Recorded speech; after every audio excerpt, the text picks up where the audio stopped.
नमो नमः। सर्वेषां हार्दं स्वागतम। संस्कृत वर्ड। आज हम वर्तमान काल का हिंदी से संस्कृत में कैसे अनुवाद करते हैं यह सीखते हैं। मैंने ऊपर ये आपके लिए लिखे हैं पठ धातु यानी पढ़ना, ये वर्ब है, क्रिया है संस्कृत की लट लकार की। तो वर्तमान काल के हिंदी के वाक्य को कैसे हम संस्कृत में परिवर्तन करते हैं देखते हैं। जैसे मैंने लिखा वह पठ धातु को ही पहले देख लेते हैं। वह पढ़ता है, वर्तमान काल के अंत में ता है, ती है, ते है आ जाता है हिंदी में। तो अगर हम इसको संस्कृत में परिवर्तन करते हैं, संस्कृत में इसका अनुवाद करते हैं, तो आपके लिए मैंने यहाँ पर गिनतियां लिखी हुई है। प्रथम पुरुष, मध्यम पुरुष, उत्तम पुरुष है, लेकिन आप देखेंगे कि मैंने यहाँ गिनतियां लिखी हैं 1 2 3। तो जैसे वह पढ़ता है, संस्कृत में वह को कहते हैं सह।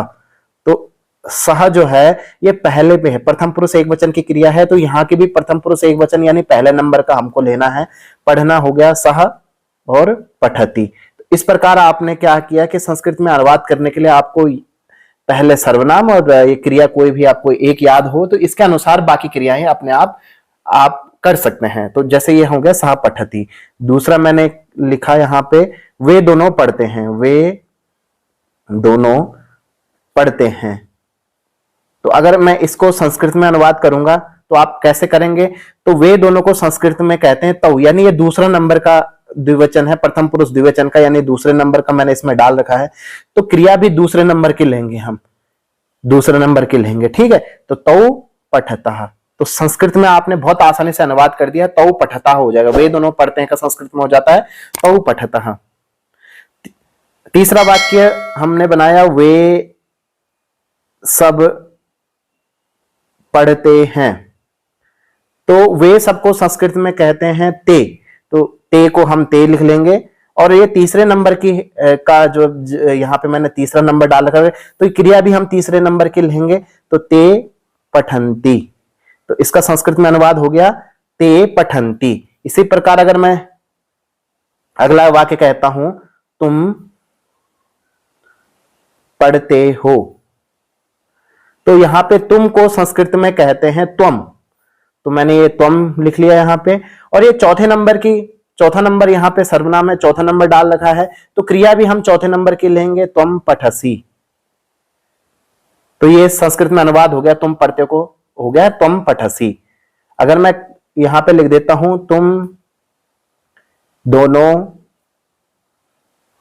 पढ़ते हो, तो कैसे हो जाएगा? तो तुम दोनों को लिखते हैं युवाम। युवाम जो है 5वें नंबर का है, तो क्रिया भी हम 5वें नंबर के लिख लेंगे, युवाम पठथः। अगला वाक्य बनाया हमने तुम सब पढ़ते हो, तुम सब पढ़ते हो।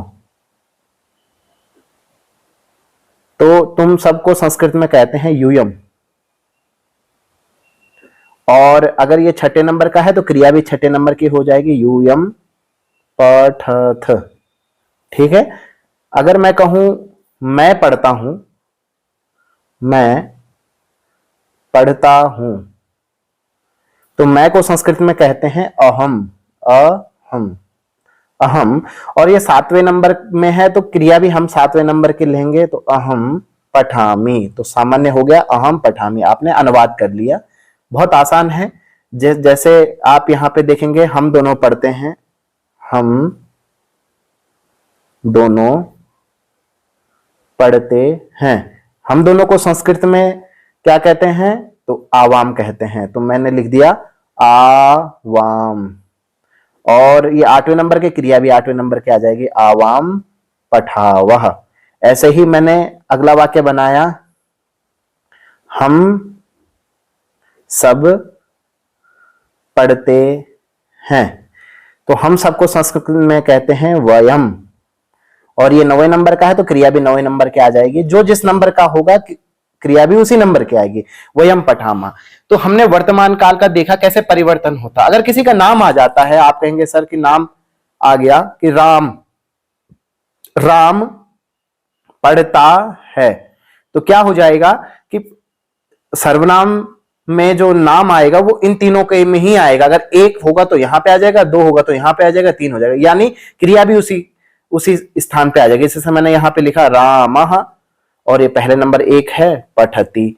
अगर 2 राम होंगे या दो व्यक्ति होंगे तो पठतः, बहुत सारे होंगे तो पठन्ति। जितने भी नाम आएंगे उनमें क्रिया जो है प्रथम पुरुष, एक वचन, द्विवचन और बहुवचनीय आएगा। इतना आप समझ गए। तो वर्तमान काल को आपने देखा किस तरीके से। अब आप कहेंगे कि सर पठ ही नहीं, बहुत सारी क्रिया होती है, उनका कैसे करेंगे। तो जैसे हमने पठ का पठति कर दिया, यहां पे मैं कुछ धातु लिख देता हूं। जैसे अगर मैं कहूं हंस, तो हंस का हो जाएगा हंसती, ठीक है। इसी प्रकार अगर मैं कहूं वद, वद मतलब होता है बोलना, वद का हो जाएगा वदती। इसी प्रकार मैं कहूं लिख, लिखना, तो लिख धातु, मूल धातु कहते हैं मूल को और क्रिया कहते हैं। इस तरीके से आपने देखा, धातु ये मूल हो गया, ये क्रिया हो गई। ऐसे ही लिख का लिखती, तो इसी तरीके से और भी बन जाएंगे। तो जैसे मैंने लिखा हम सब लिखते हैं, ठीक है। तो अब इसको अगर आप बनाएंगे तो हम सबको क्या कहते हैं, हम सबको कहते हैं वयम, हम सबको क्या कहते हैं वयम। अब यहां पे जो क्रिया है वो 9वें नंबर के पठामा, तो जैसे पठ धातु से पठामा बना, वैसे लिख धातु का लिखामा हो जाए। लिखने को लिखति कहते हैं, तो लिखामा हो जाएगा, तो वयम लिखामः। तो ऐसे आप वर्तमान काल के कोई भी वाक्य आप खुद बना सकते हैं। अगर मैं कहूं आपको कि आप बनाइए वे दोनों बोलते हैं, वे दोनों बोलते हैं, इसको संस्कृत में कैसे बनाएंगे हम, सोचिए कैसे बनाएंगे। सोच लिया, समझ लिया आपने, खुद बना लिया। अब मैं देखता हूं, मैं आपको बताता हूं। इसको वीडियो को पॉज करना और फिर आप खुद बनाने की कोशिश करें। वे दोनों को क्या कहते हैं, वे दोनों को कहते हैं तौ। तो ये यहां पे आ गया संस्कृत में तौ। अब बोलते को हूं वद धातु है, तो अगर यहां पे ये दूसरे नंबर की क्रिया पठता आ जाएगी, तो वैसे ही जैसे पठ धातु का पठता हो जाएगा, वद धातु का हो जाएगा वदतः, तौ वदतः। तो आशा करता हूं आपको ये वर्तमान काल कैसे हम संस्कृत में इसको कहते हैं, संस्कृत में वर्तमान काल को कहते हैं लट लकार। तो कैसे आप इसको प्रेजेंट इंडेफिनिट टेंस को हिंदी से संस्कृत में कैसे अनुवाद करते हैं, आशा करता हूं आपके समझ में आ गया होगा। और इसमें मैं और भी अन्य वीडियो बनाता रहूंगा। आप सभी का हार्दिक स्वागत एवं धन्यवाद करता हूं।